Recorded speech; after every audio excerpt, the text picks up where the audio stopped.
I am also happy that even though the notice was short, you have come in your numbers. Really appreciate your support, and please continue to encourage me, continue to support me, so that we can all deliver for the development of Mother Ghana. Thank you. We have met here simply at the request of the Ministry of Agri. That's His Excellency through the Ministry of Agri, and it's all about planting for food and jobs. He has launched the second phase, and you see His Excellency is here to interact with us. And I think the key issue is to make land available for the execution of this project. And since we are the custodians of land, he thought he should first come to see us. And one may ask, why Saturday? He has a very, very tight schedule coming week 2.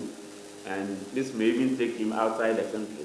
That is why he is requesting that Nananum meet him today. So Nananum, once again, I thank you for coming in your numbers. I will invite the regional minister to maybe say a few things. President Nananum, Minister for Chieftaincy and Religious Affairs, the Minister for Food and Agriculture, MMDC is here present, registers here present, and good friends from the media, ladies and gentlemen.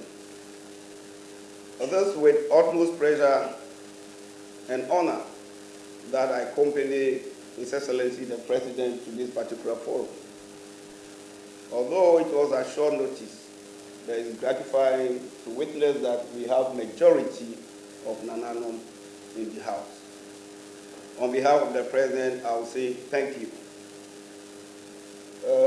Next, I wish to apologize for the short delay. You know, the President has had a very tight schedule today. And unfortunately, in the morning, because of the rains, his activities in Takoradi could not start on schedule. And as a result, it has delayed us up to this point. All thanks to the Almighty Father, but ultimately, we've been able to come here to meet you.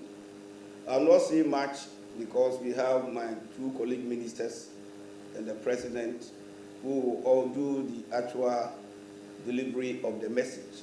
So on behalf of the people of Ashanti region, I thank you all and I welcome you to this particular forum. Thank you very much. Akufo-Addo, the President of the National House of Chiefs, the second, and your Vice. And then let me stand on the existing protocols established by my colleague, the Ashanti Regional Minister. Mine is a very short note, and so I want to go straight to the point. And first of all, let me thank you for the warm reception that you have given to His Excellency the President, and to me, his servant who has been assigned to you and the way you have warmed up to me. And I also thank you for the relative peace in your jurisdictions. I know there's a few areas we need to pay particular attention, but relatively you have helped us to maintain the peace, and we want you to do that. The program that we have attended today is about food. It's about feeding our people. It's about getting the raw materials for our industries. It's about us getting our independence in the sense that we don't have to then import huge quantities of basic foodstuffs from our neighboring countries, which we can produce here and cut down the import bill. And so it's a very important meeting, and at a very short notice that I got the information from my colleague, a Greek minister, communicated to your President.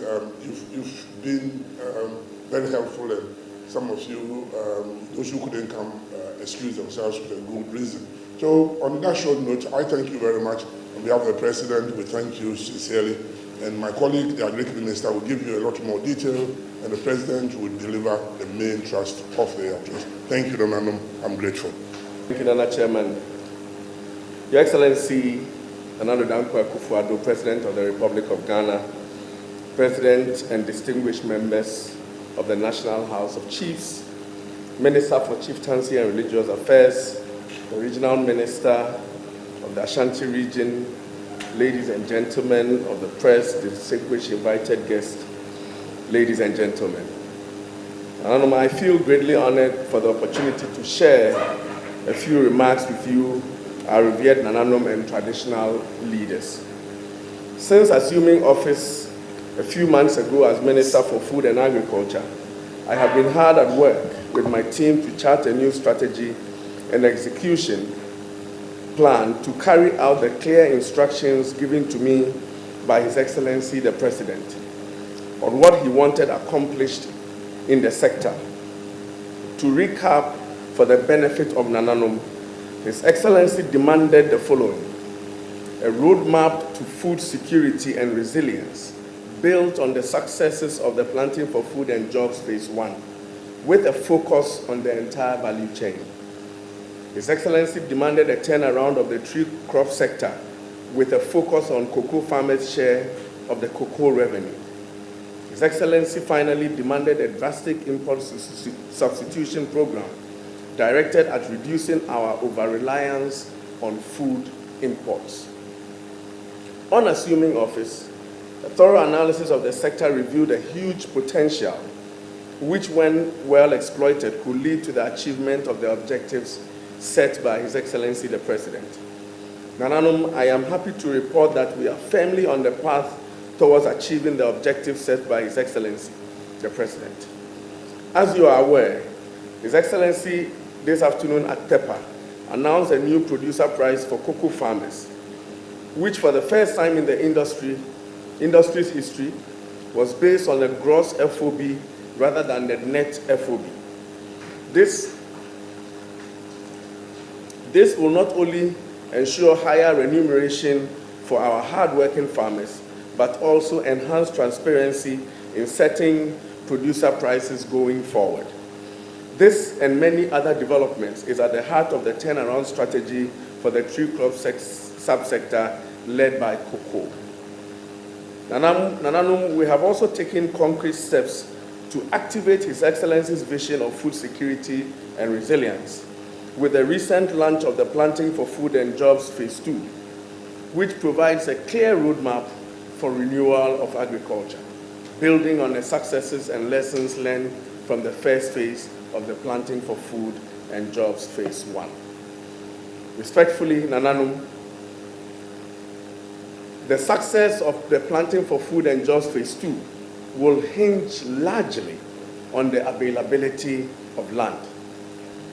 Therefore, you, our esteemed traditional authorities, have an important role to play in the implementation of the Planting for Food and Jobs Phase 2. And we shall count on you as you make available lands to interested farmers, especially your own citizens.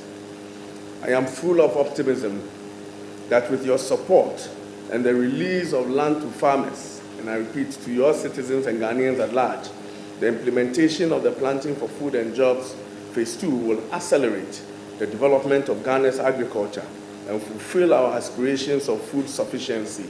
Together, we can make this possible. Thank you for your attention. Okay. Brahmi. Ashanti Regional Minister, the Minister for Chieftaincy and Religious Affairs, Minister for Food and Agriculture, and Member of Parliament for Abetifi, the Chief Executive of the Commencement Metropolitan Assembly, the President, Vice President, and Nananom members of the National House of Chiefs, fellow Ghanaians, ladies and gentlemen. I'm very happy to be in your midst this afternoon. Thank the President of the National House of Chiefs, the forward-thinking Omahine of Sefia Riaso, Ojiahohoya JB II, for making it possible for me to address this August Assembly on a Saturday. And I'm most grateful that so many of you have made the effort to come here to listen to me at this sitting. I must at the outset thank you warmly for the continued support you have offered myself and my government since I took office 6 years and 9 months ago. I thank you also for the visits several of you have paid to me at Jubilee House, the seat of the presidency. For not only have these visits served as catalysts for the continued implementation of government's programs and policies, but they've also been instruments for drawing government's attention to the ills confronting our nation and the need to remedy them. I do not hesitate to say the chieftaincy has been, is, and will continue to be an indispensable part of our history and development. It is so widely respected that even when our compatriots leave our shores and can be free of the influence of chieftaincy, if they so wish, they create teams wherever they find themselves. The institution is deeply embedded in the Ghanaian soul and culture, and long may that continue. Now, since my assumption of office in 2017, I can say with some confidence that the journey has been largely good. It has nevertheless been interspersed with challenging times, like what we have witnessed since the onset of the COVID-19 pandemic in March 2020. Just when we thought we had turned the corner at the handling of COVID-19, whose excellent management brought plaudits to our nation, then came Russia's invasion of Ukraine, which has exacerbated the ravages caused by COVID-19. Their devastating effects on the global economy continue to be felt in both developed and developing countries, such as ours in Ghana. We also continue to grapple with the ever-present effects of climate change, which is felt most in the agricultural sector.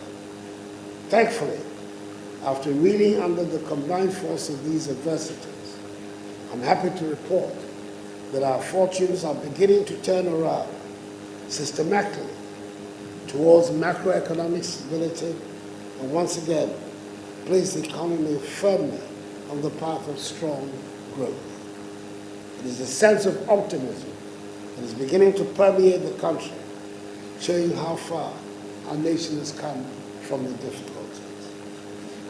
With just over 1 year to the expiration of my mandate in office, the positive side of this narrative is that great lessons have been learned in the pursuit of our national aspirations. One lesson that has struck with me is the need to build economic resilience to achieve self-sufficiency, especially as far as our food and nutrition needs are concerned. That is what we sought to achieve at the inception of my government when we introduced the program for planting for food and jobs. The design of the program sought to address sustainably the challenges identified within the agricultural sector. The broad of the objectives of the PFJ were to boost productivity, guarantee food security, produce ample raw materials for sustained industrialization, promote exports, and generate job opportunities, particularly for our youth.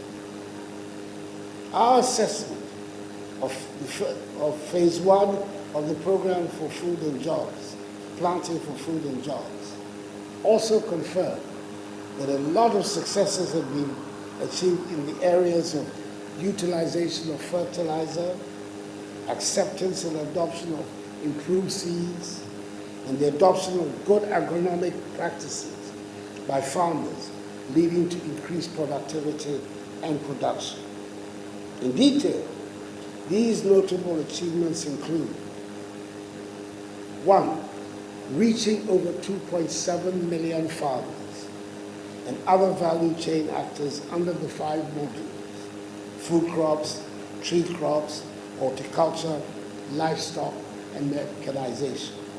2, a relatively stable land food security environment with increasing food self-sufficiency in major food staples such as maize, cassava, and yam. 3, increased agricultural sector growth rate from 2.7% in 2016, which we inherited, to an average of 6.3% from 2017 to 2022. Government has thus been able to achieve the annual target of 6% of sector growth set under the Malabo Declaration, to which Ghana is a signatory.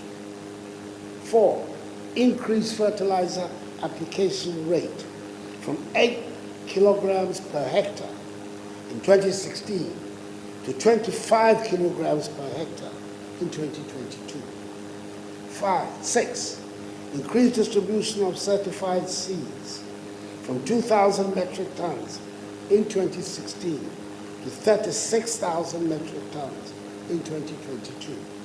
7, increased private sector investment in the seed industry.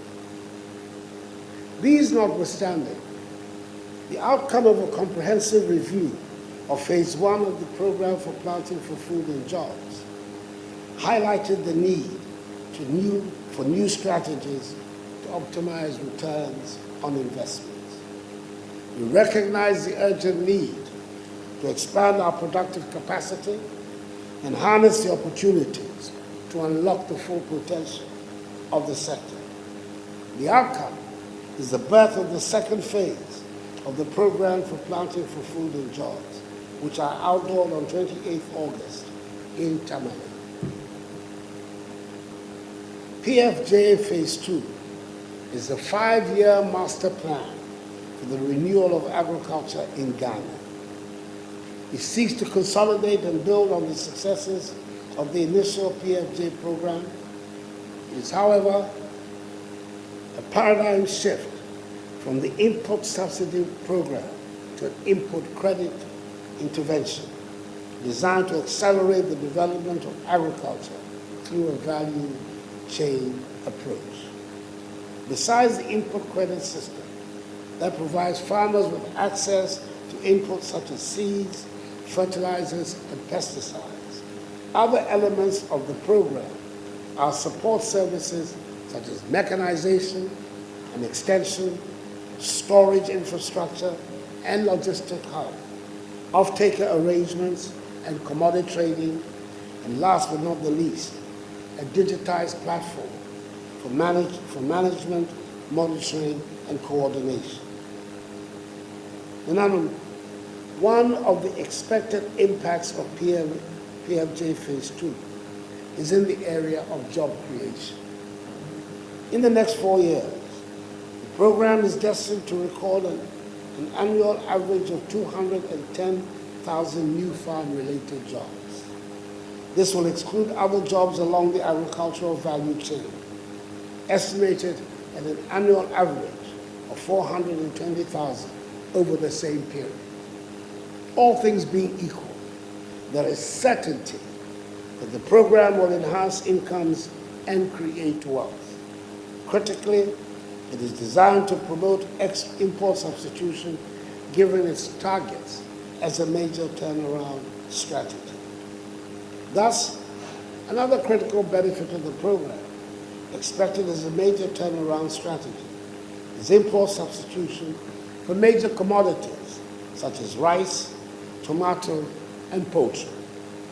All these should inspire hope, given especially that we are endowed in abundance with the critical factors of production such as land, human resources, and entrepreneurs.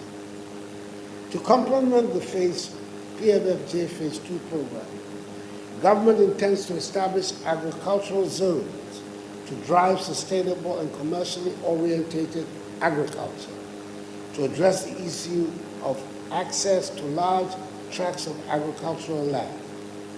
An agricultural zone under this program is described as a large contiguous tract of arable land of not less than 300 hectares.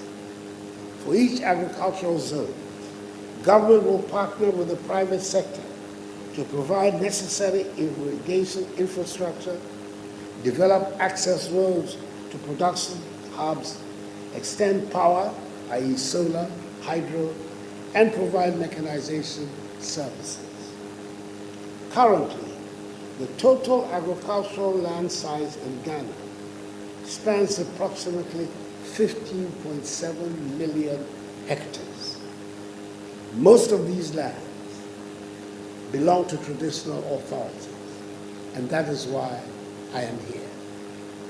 As custodians of our lands, I'm appealing to you, Nananum, to release farmlands to facilitate large-scale commercial farming under this program. Unlike in the past, where government acquired lands under executive instrument, under PFJ2, we would entreat you to give lands out willingly to your subjects with the understanding that they pay back in kind and over time. The huge cost of paying for land upfront discourages agricultural investment. We're moving away from state land acquisition for agricultural purposes with the hope that this program will set up a new course for land acquisition. It's also come to my attention that already delineated agricultural lands are being released for real estate development. I thus encourage you to manage the temptation of converting lands for non-agricultural purposes, as our collective interest in food production depends on it.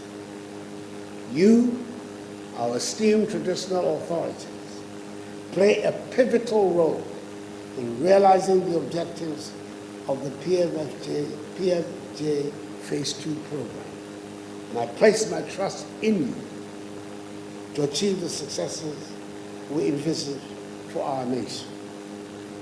Agriculture remains the fuel that powers all our activity in Ghana. We ignore it at our risk. My government will certainly not ignore it. I continue to give you my pledge that farmers, food crop farmers, fish farmers, and livestock farmers will have all the support and respect they deserve from my government.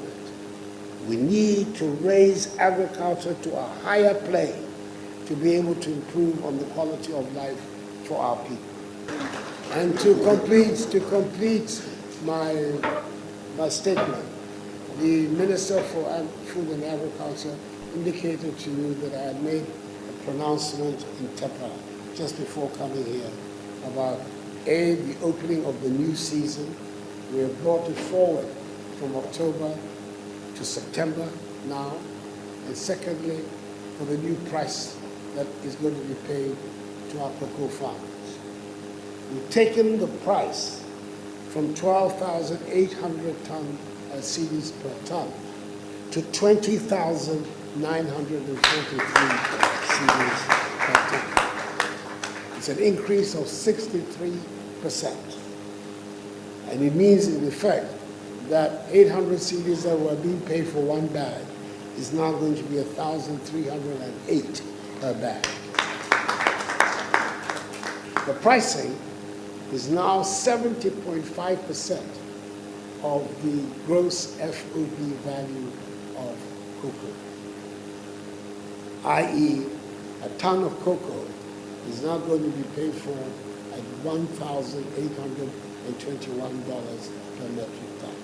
These are prices that are the highest that have ever been paid in the history of our country, and indeed within the West African cocoa growing area, the highest prices that have been paid. We want to get back to the situation where cocoa farmers were rich and not poor. We lived in this city, we're here in this city.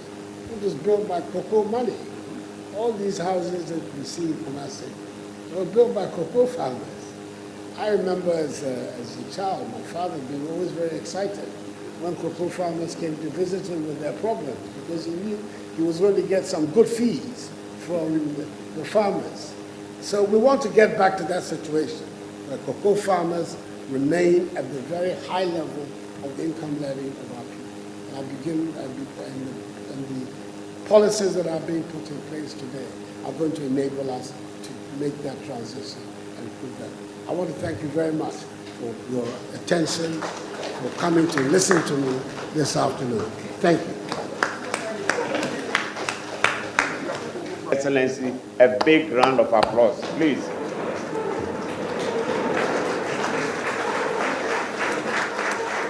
Your Excellency, we are very grateful. We are very, very grateful to you and your government. Thank you. This huge increase in the price of cocoa to our farmers. Recently, we heard that our farmers were smuggling the cocoa to La Côte d'Ivoire and Togo and other areas. I think with this price, our farmers will stop that. And secondly, the youth, you are also encouraged to go into farming, and especially cocoa. But one area that we should all be looking at is galamsey. As much as possible, we should also try to check galamsey. Otherwise, the existing farms will be destroyed. Nana President, we thank you for your address. Nana President is asking for what? Land. Land to produce food to feed ourselves. Land to produce produce for our industries.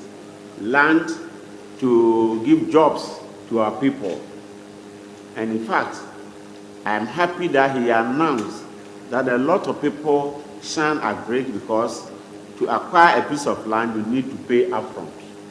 And so he's pleading with Nanano, this time around, something should be worked out so that Nanano will give out the land.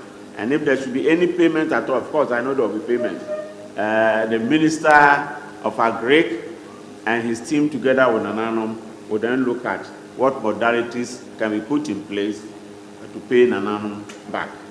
Nanano, the floor is open for all of us. We want to feed ourselves. We want to create jobs for our people. We want to feed our industries. And we want also to stop the importation of foods that we can grow here. And of course, encourage our people to produce more and to export to earn foreign exchange for ourselves. Thank you. The floor is now open for any contribution or questions. Happy about the second phase of the planting for food and job. The first phase ended very, very well. But there were some problems which I find, and I feel I should let the Minister of Agric know. At the district level, the Director of Agric is the Minister for Agric. When they were on their own, in the first phase, it was very good. But now, it seems that these assemblies are controlling the agric sector. The time for giving out seeds and buying of planting materials. In fact, they have to be, the director has to be giving instructions from the district assembly. Their cars are not repaired because they get resources from the district assembly. But when they were independent, directly from the ministry, things were going on very, very well. Land is available in our area. We have no problem with the land because all our lands are still lands. We don't have individual lands in our area. And then we know farming is seasonal, especially with annual crops. If the time for planting or clearing of the land is not even, we prepare the land waiting for inputs. It will be almost toward the end of the season, then the inputs will be brought. Again, the season. 6 months at least. March, April, May, when new seeds are given, it will be okay. For instance, the growing of cashew. At times, the cashew seedlings are given out somewhere in August. And our season ends in October.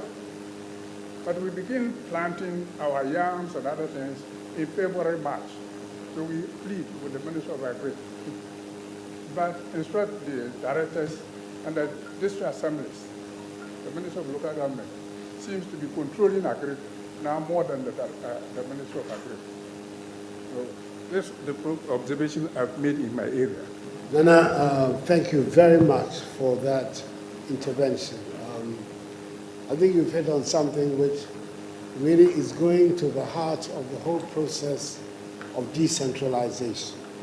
We've agreed that as much as possible, the critical services of government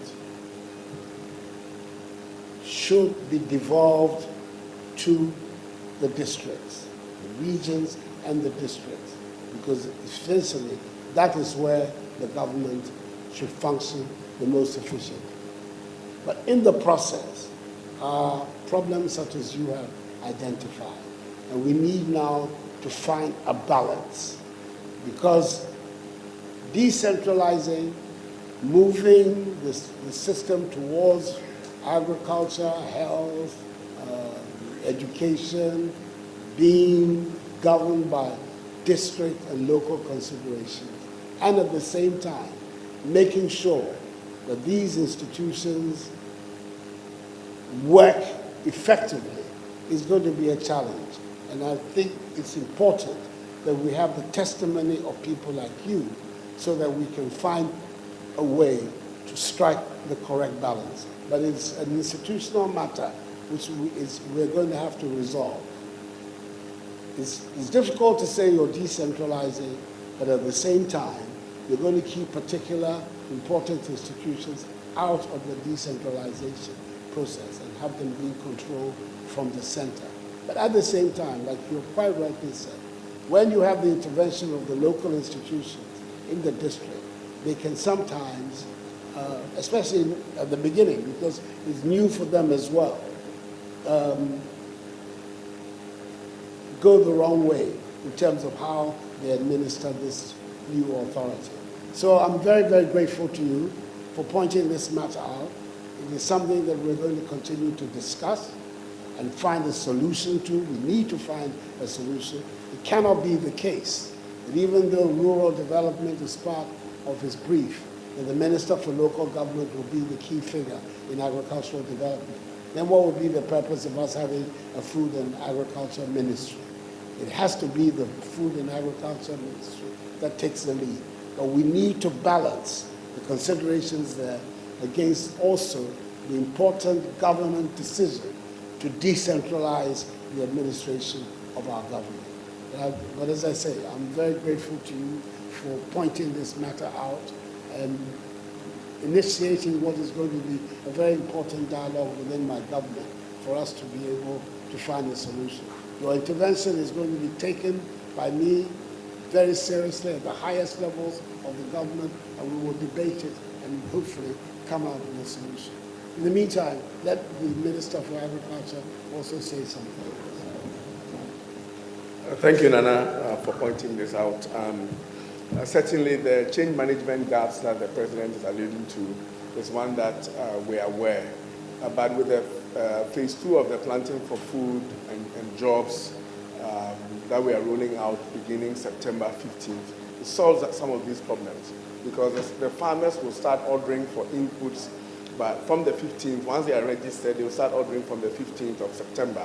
And we pray that farmers will order and receive their inputs one clear month before the start of that planting season. And so this should be a thing of the past where inputs are delivered in the middle of the season and in some cases at the end of the season, which serves no purpose. This one, with the tagline, is to ensure that one clear month before the planting season starts for that particular ecological zone, the inputs are ready and delivered.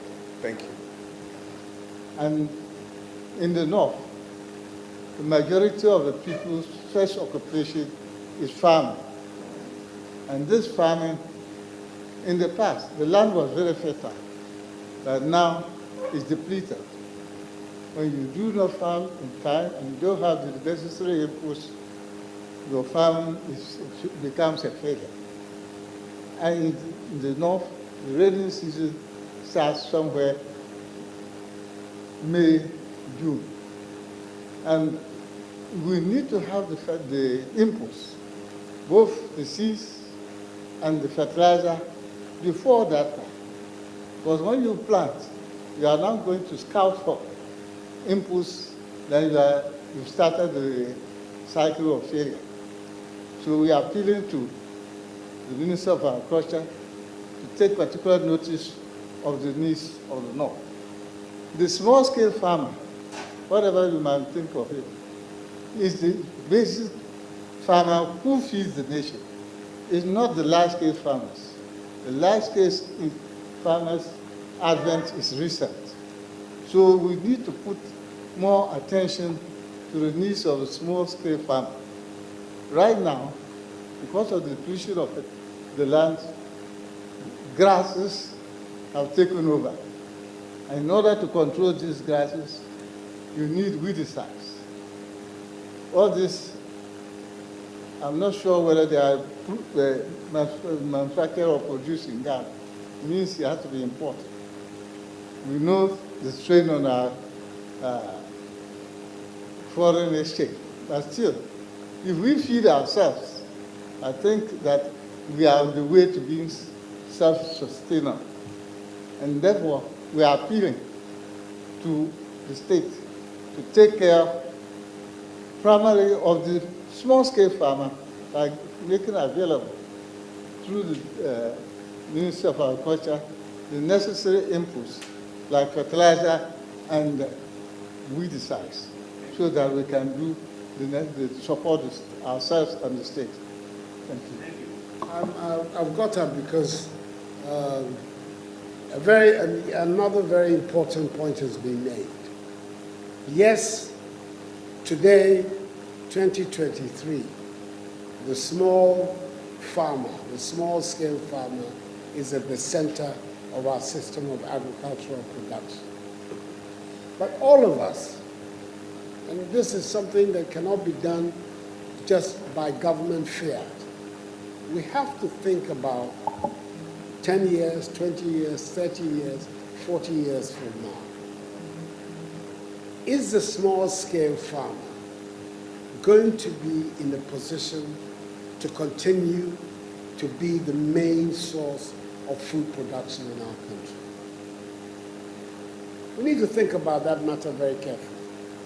Because as we all see all over the world, in the countries that have made a success of agricultural output and production, have done so largely on the basis of large-scale commercial farming. So this is what now we want to transition to. I speak of transition. I'm not saying that we have got there. And therefore, the need for us to pay particular attention to present-day realities, we cannot escape that. But at the same time, we must begin to make preparations for the future. And that is what this second phase of the PMFJ program seeks to do. Accept the realities of today, and what is saying is, yes, we need to pay attention to the demands and the circumstances of the small farmer. But we want to begin to also transition to large-scale commercial farming. And that's why we've come here to ask for your support in being able to do so. It is not an attempt of either or one or the other, but it is an assessment of how we can advance and address the future in the most effective way. We need to think about it, because if we insist that the small farmer, who has been a pillar, a brick of our development and food supplies over these last 100 years, is going to continue over the next 100 years to play that same role, with respect, we may be deceiving ourselves. And that the time has come for us also to think of how we can make the transition to large-scale commercial farming in Ghana. I want, once again, the Minister for Agriculture to add his own elaboration to that. But I think this is a matter of high policy that all of us should be thinking about as the way forward for our country. Thank you. Thank you, Nana.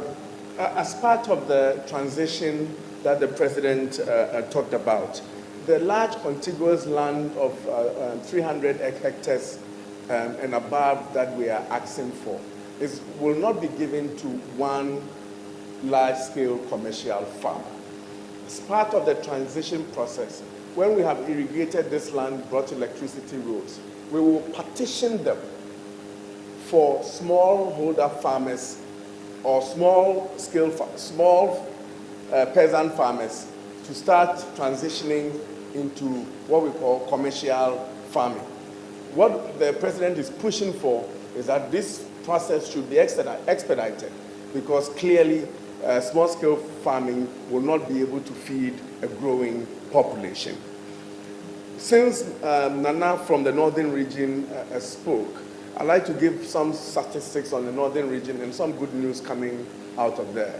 The Northern region has a land size of about 3 million hectares. The arable land out of the Northern region, not the Northern sector, Northern region, is about 2.3 million hectares of land. Under 800,000 hectares is being cropped. If you look at the entire arable land size of the Netherlands, it's exactly about 2 million hectares. So Northern region has more arable land than the entire country of the Netherlands. Meanwhile, the Netherlands is the second largest producer of agricultural produce in the world. It means that if we focus on the Northern Regional Agricultural Enclave alone, we should be able to be doing some good for ourselves as a country. This year, a survey of the crops coming out of the Northern region tells us that they are producing averagely about 40% more than they did last year. It is not something that was not planned. Transitioning from PFJ Phase 1 into PFJ Phase 2. Through our programs, those from the Northern region, you will know SIP, SADEP, and SAPIP. We have pushed almost 200 million cedis in subsidized inputs into the Northern region.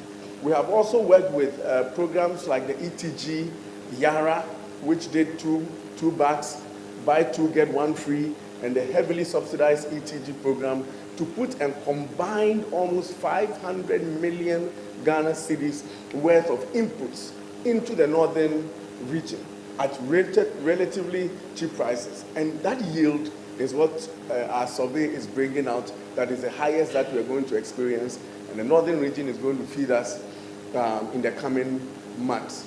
But it's important that we stress that on the issue of inputs, we are going to make sure that farmers get inputs on time, not when the planting season has started, clearly, and that promise on PFJ that inputs will be delivered a month before the planting season. Thank you very much.